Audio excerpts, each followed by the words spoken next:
લારીમાં ફરસાણ વેચનાર 19,000ની નકલી ચલણી નોટ વટાવવા ઝડપાયો હતો. 6,000ની નકલી નોટો ઘૂસાડવાની વાત. 4ની ધરપકડ. કાપડ માર્કેટમાં સાડી ખરીદવા આવતા એસઓજીની કાર્યવાહી. અમરોલીમાં ફરસાણની લારી ચલાવતા શખ્સે નકલી ચલણી નોટો વટાવવા રિંગ રોડ માર્કેટમાં પત્નીની સાડી અને અન્ય સામાનની ખરીદી કરવા આવતા એસઓજીએ કિન્નરી ટોકીઝની સામેથી પકડી પાડ્યો છે. તેની પાસેથી 19,000ની નકલી ચલણી નોટ મળી આવી હતી. આ નોટો અન્ય ફરસાણની લારીએ ચલાવતા શખ્સે તેને આપી હતી. પકડાયેલા ભાવિન વ્યાસની પૂછપરછમાં અન્ય એક નામ ગોપાલ મુકેશ પીઠલાણીનું પણ ખુલ્યું છે. આ શખ્સ ઉત્તરાયણમાં રહે છે અને તે પણ અમરોલીમાં ફરસાણની લારી ચલાવે છે.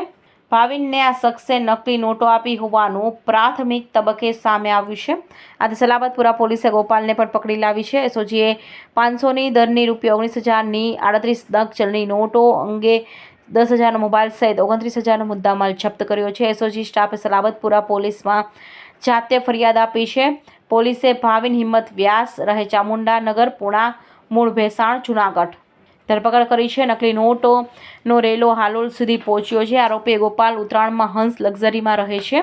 ગોપાલની પૂછપરછમાં તેણે નકલી નોટો અમરોલીના કૃપાલે આપી હતી. આથી પોલીસે કૃપાલની પકડી લાવી પૂછપરછ કરી છે, જેમાં તેને વડોદરાની હાલોલ નજીક રહેતા પંકજે આપી હતી. પંકજે તેને 15,000માં 25,000ની નકલી નોટો આપી હતી. પછી તેણે કૃપાલને આ નોટો ગોપાલ મારફતે આપી હતી. ગોપાલે બાદમાં ભાવિનને 6,000ની નકલી નોટ માર્કેટમાં ચલાવવા આપી છે.